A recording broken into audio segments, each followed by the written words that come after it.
জয় গুরু। খামখেয়ালি প্রাণ চ্যানেলে আপনাদের স্বাগত। আজ আমরা পড়ব নিগম মহিমা। লিখছেন শ্রী অকিঞ্চন দেব শর্মা। জয় গুরু।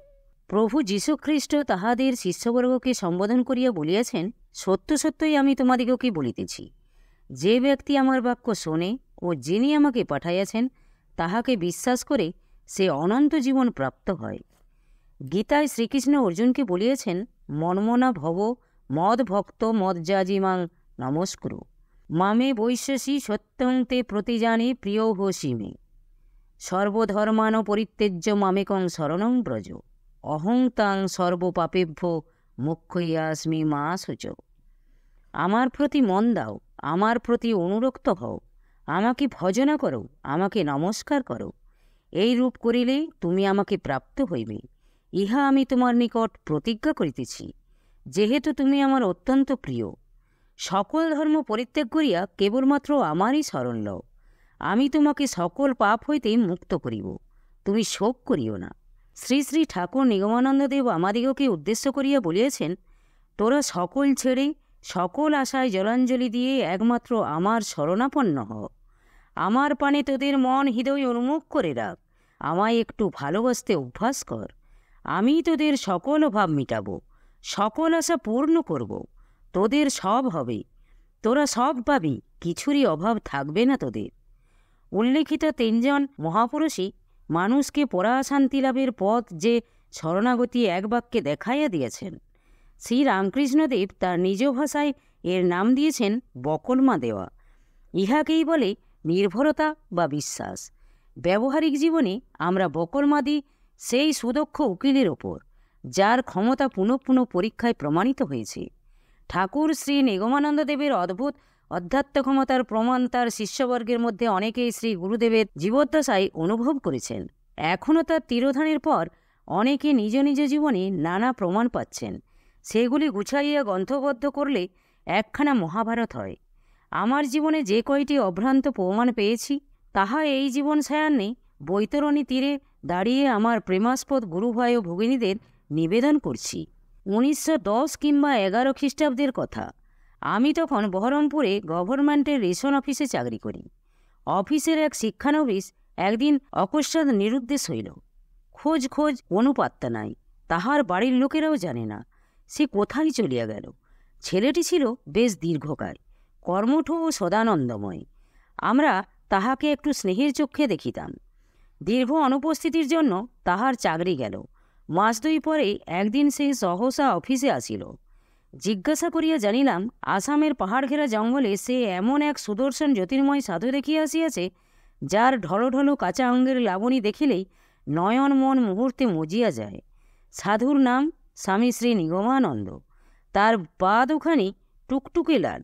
স্বামীজির আশ্রম প্রতিষ্ঠা হবে বহরমপুর তলবাহিনী গঙ্গার ওপারে রাধার ঘাটের নিকট। তাই কিছু চাঁদা চায়। ছেলেটির হাবভাবের অদ্ভুত পরিবর্তন দেখিয়া ও তাহার মুখ চোখে অপূর্ব আনন্দের ছটা লক্ষ্য করিয়া আমি মুগ্ধ হইলাম। তাহাকে সে সময়ে আমার সাধ্যাতিরিক্ত চাঁদা দিলাম। ঠাকুরের নামটা আমার বুকের ভিতর জাকিয়া বসিল। ইহার 2 বছর পরে আমি বগুড়ায় বদলি হই। সেখানে গিয়া শুনিলাম, স্থানীয় জেলা বোর্ডে অফিসের কর্মচারী সুরেন্দ্রমোহন দাশগুপ্ত ও গোবিন্দচন্দ্র পুততুণ্ড ঠাকুরের অন্তরঙ্গ শিষ্য। ইহাদের সংস্রবে আসিয়া ঠাকুরের নিকট দীক্ষা লইবার জন্য উদ্গ্রীব হইলাম। কয়েকদিন বুকের মধ্যে এমন ভাবের বন্যা আসিল যে দিন রাতের মধ্যে যতটুকু সময় জাগিয়া থাকিতাম, প্রায় সমস্তক্ষণই নানা কাজকর্মের মধ্যেও নিরবিচ্ছিন্ন তৈলধারার মতো ঠাকুরকে ডাকিতাম, দয়াময় দয়া করো, দয়া করো। তখনও কিন্তু আমি তাহাকে চোখে দেখি নাই, অথচ তাহার দিকে আমার মন অহরহ টানিতেছিল। মনের যখন এইরূপ একাগ্র অবস্থা, এক রাত্রে স্বপ্নের মাঝে কে যেন জানাইয়া দিল, অমুক তারিখে তোর দীক্ষা হবে। প্রাণে অনেকটা ভরসা পাইলাম, কিন্তু সম্পূর্ণ বিশ্বাস করিতে পারিলাম না।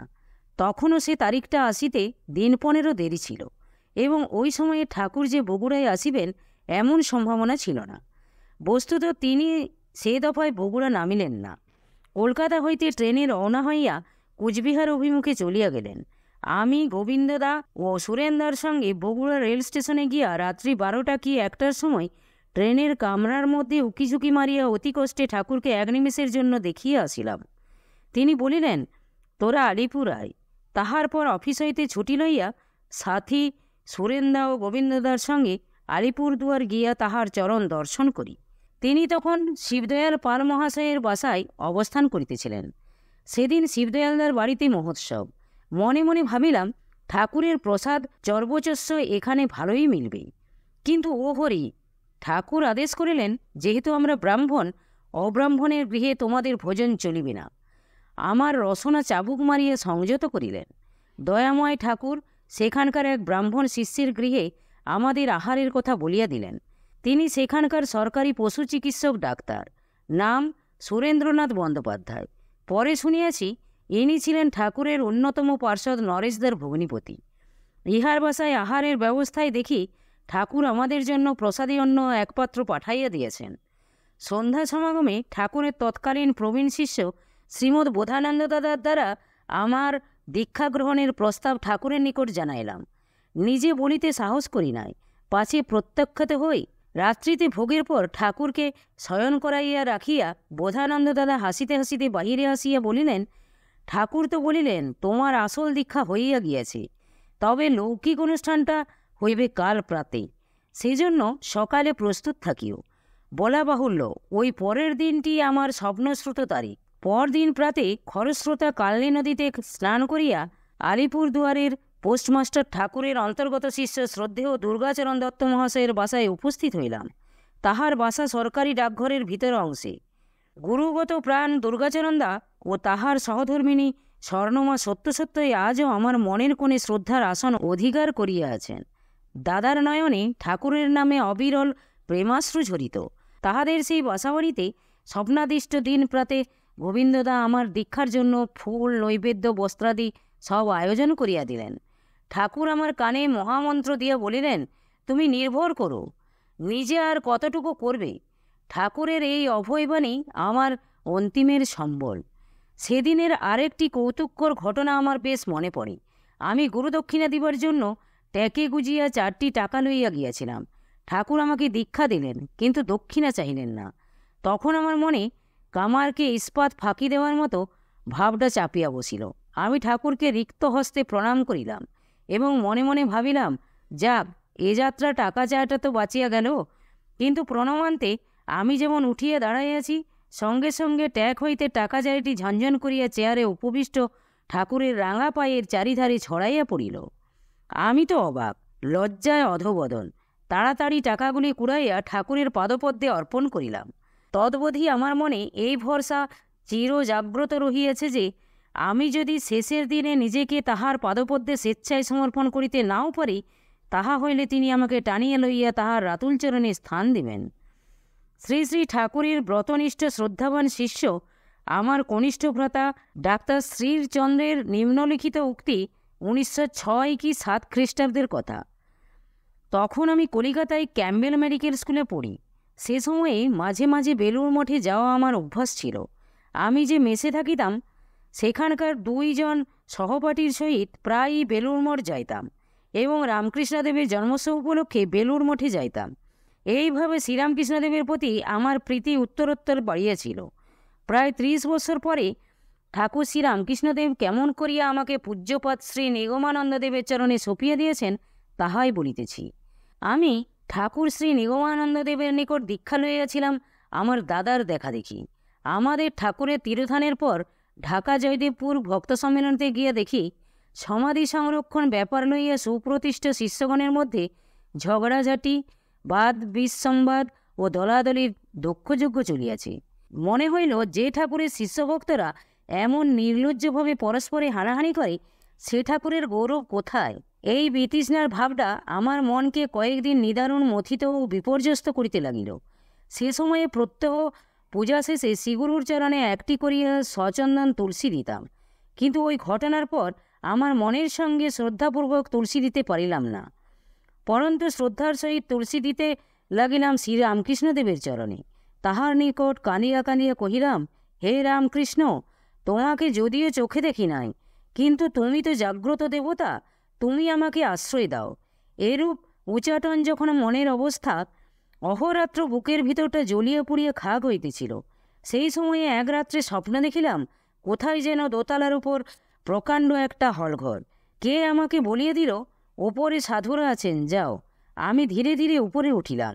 সম্মুখেই দেখি ঠাকুর শ্রী নিগমানন্দদেব উচ্চাসনে উপবিষ্ট, সৌম্য মূর্তি, সহাস্য বদন।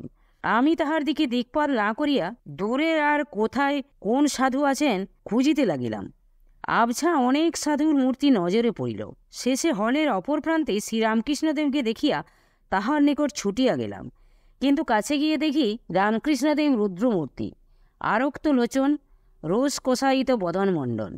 তিনি আমাকে দেখিয়ে প্রচণ্ড ক্রোধে চিৎকার করিয়া কহিলেন, তুই নিজের গুরুকে উপেক্ষা করে আমার কাছে এসেছিস? ধিক ধিক! তুই জানিস উনি কে? উনি পরম শিব। আমি ওকে কোটি কোটি প্রণাম করি। এই বলিয়া ঠাকুর রামকৃষ্ণ সাষ্টাঙ্গে দণ্ডবোধ ভুলণ্ঠিত হইয়া ঠাকুর নিগমানন্দদেবের উদ্দেশ্যে প্রণিপাত করিলেন। পরে অঙ্গুলি নির্দেশ করিয়া আমাকে আদেশ দিলেন, যদি হিত চাস এখনই যাও ওর পদমূলে। আমি ভয় কম্পিত হৃদয়ে সেই প্রকাণ্ড হলের প্রবেশ মুখে ফিরিয়া আসিয়া আমার দয়াল ঠাকুরের চরণতলে লুটাইয়া পড়িলাম। ঠাকুর শ্রী নিগমানন্দদেব হাসি মুখে সস্নেহে আমাকে কোলে টানিয়া লইয়া বলিলেন, ওকে প্রণাম করে এলি না? প্রত্যুত্তরে আমি বলিলাম, আপনাকে প্রণাম করিলেই সকলকে প্রণাম করা হইবে, যেহেতু আপনি সকলের মুখপাত্র। অতএব আমি আপনাকেই পুনঃ পুনঃ প্রণাম করিতেছি। তখন আমার হৃদয় বীণায় বাজিতেছিল গীতার সেই শাশ্বত বন্দনা, নম পুরস্তাদত পৃষ্ঠতস্তে নমস্তুতে সর্বত এব সর্ব, অনন্ত বীর্যামিত বিক্রমস্তং সর্বং সমাপ্নসি ততোহসি সর্ব।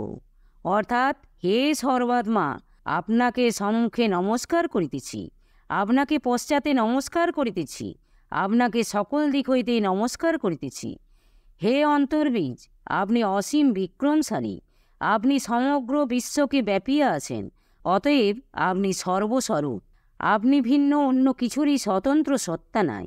সঙ্গে সঙ্গে আমার অন্তরের সকল জ্বালা নিমেষে জুড়াইয়া গেল। আমি পরম শান্তি লাভ করিলাম। জয় গুরু, জয় গুরু। আজ এই পর্যন্তই। যদি আপনাদের ভালো লেগে থাকে তাহলে চ্যানেলটিকে সাবস্ক্রাইব করে সাথে থাকবেন। জয় গুরু, জয় গুরু।